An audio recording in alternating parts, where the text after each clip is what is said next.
Metal होगा, उसका insoluble salt होगा, मेटल मेटल इंसोल्यूबल सॉल्ट होगा रे, और उसका क्या होगा, एनायन होगा।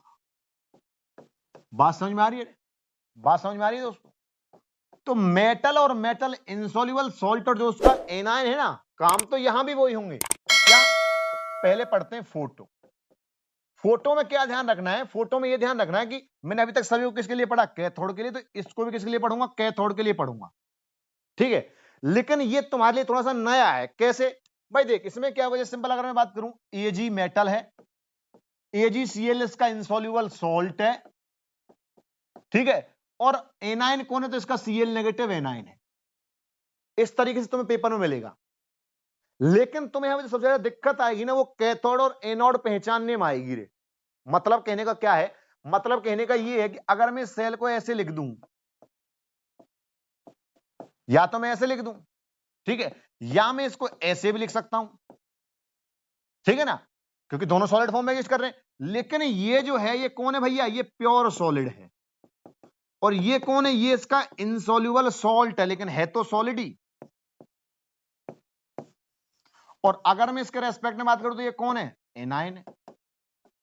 बात समझ में आ रही है? कहने का मतलब ये है, कहने का मतलब ये है कि यहां पे सबसे बड़ी दिक्कत ये होगी कि ये होगा इलेक्ट्रॉन को एक्सेप्ट करने वाला, या ये होगा किस पे? कैथोड पे।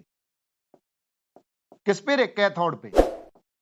अब बहुत से क्या करेंगे, बहुत से तो रिएक्शन ये लगा के आ जाएंगे, Ag पॉजिटिव इलेक्ट्रॉन खाएगा, Ag सॉलिड में जाएगा, तो नंबर भी नेगेटिव में ही जाएगा। किस में जाएगा रे? नेगेटिव में। क्यों जाएगा? क्योंकि पता ही नहीं है कहां से सवाल आया है। तो अब इसके लिए फिर से जो ट्रिक मैंने बताई थी उसको याद कर, उस ट्रिक को थोड़ा याद कर, उस ट्रिक को थोड़ा याद कर। और अगर उस ट्रिक को थोड़ा याद करेगा, उस ट्रिक को थोड़ा याद करेगा ना, तो समझ में आएगा। क्या समझ में आएगा? अगर मैं कैथोड पे कभी भी कहानी पढ़ता हूं तो मैं कहता हूं रिएक्शन कहां जाएगी। अभी मैंने अगले अगले सेल में बताया, क्या बताया कि H पॉजिटिव इलेक्ट्रॉन खाता है, किस में जाता है रे? किस में जाता है? किस में जाता है भैया? हाफ H2 में जाता है। जाता है कि नहीं जाता है? यही तो कहानी पड़ी। इसका मतलब रिएक्शन कहां जा रही है? इलेक्ट्रोलाइट टू इलेक्ट्रोड जा रही है। अरे जा रही है कि नहीं जा रही भाई? ठीक है, तो इसका मतलब क्या होगा कि इसका मतलब यहां पे Ag तो इलेक्ट्रॉन खाने से रहा, Cl इलेक्ट्रॉन खाएगा नहीं, क्योंकि मैंने बताया Cl नेगेटिव पे तो खुद पे ही नेगेटिव चार्ज है, तो कहां से खाएगा? तो बचता कौन है इसके केस में? तो यहां पे जो अब की बार इलेक्ट्रॉन खाएगा वो AgCl सॉलिड होगा। जैसे ही इलेक्ट्रॉन खाएगा तो ये Ag सॉलिड और Cl नेगेटिव में जाएगा। तो मेटल इंसॉल्युबल सॉल्ट के केस में जो रिएक्शन होने वाली होगी वो ये होगी। ये क्या होगी रे? कैथोड पर रिएक्शन होगी।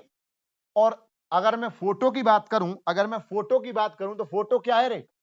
अगर मैं फोटो की बात करूं तो फोटो क्या है? सिंपल एक डब्बा होगा, उस डब्बे में मैं कैथोड में पढ़ रहा हूं तो कहीं से भी इलेक्ट्रॉन आ रहे होंगे। इसमें अब की बार क्या होगा? Ag की तो रॉड होगी, लेकिन सॉल्युबल सॉल्ट किसका होगा? AgCl का होगा। बात समझ में आ रही है? तो इलेक्ट्रॉन एक्सेप्टर कौन होगा कैथोड पे अब की बार? AgCl solid. डब्बे में कौन होगा? Cl नेगेटिव, जो कि इलेक्ट्रॉन खाएगा नहीं। बात समझ में आ रही है भाई? नहीं आ रही? बात समझ में आ रही है? नहीं आ रही?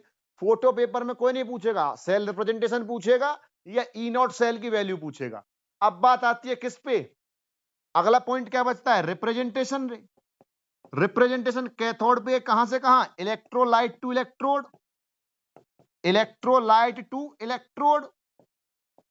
कैसे रिएक्शन चली? रिएक्शन देख ले भैया, AgCl ने इलेक्ट्रॉन खाए, Ag किस में गई? Ag प्लस Cl नेगेटिव में गई। अब इसका रिप्रेजेंटेशन कैसे लिखेगा? Electrolyte to electrode. यहां पे कहानी जो चल रही थी, सिंपल सी बात यह है कि यहां पे इलेक्ट्रॉन खा कौन रहा है? AgCl। तो इसका मतलब इलेक्ट्रोलाइट कौन है यहां पे? AgCl। बात समझ में आ रही ना? इसका मतलब ये हो गया, इसका मतलब, क्योंकि ये तो सॉलिड फॉर्म में था, तो बस अब इसके रिप्रेजेंटेशन में ये ध्यान रखना है, इलेक्ट्रोलाइट तो यही काम करेगा ना, Cl नेगेटिव।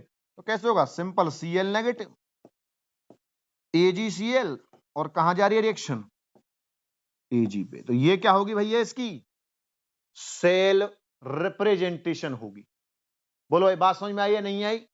ये किसके लिए पढ़ी मैंने? ये सिंपल और सिंपल किसके लिए पढ़ी? कैथोड कंपार्टमेंट के लिए पढ़ी। इसी का उल्टा कर दे तो क्या हो जाएगी भाई? इलेक्ट्रोड है ये जी, इसका इंसॉल्युबल सॉल्ट AgCl।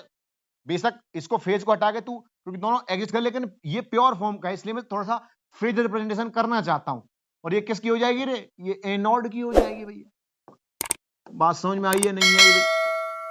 अगर यहां तक बात समझ में आई है तो सिंपल, मैंने आपको 3 हाफ सेल पढ़ाए, metal metal ion half cell पढ़ाया, दूसरा मैंने आपको गैस आयन हाफ सेल पढ़ाया, और तीसरा मैंने मेटल मेटल इनसॉल्युबल सॉल्ट और उसके एनायन की मैंने चर्चा करी है, जो कि बहुत ज्यादा इंपॉर्टेंट है। अगर कहीं से पेपर में सवाल दिखेगा तो ये VVI सवाल, अगर हाई लेवल का बढ़िया पेपर में सवाल पूछेगा तो इसकी सेल रिप्रेजेंटेशन या इसकी नरस्ट एप्लीकेशन के ऊपर सवाल बहुत ज्यादा आता है।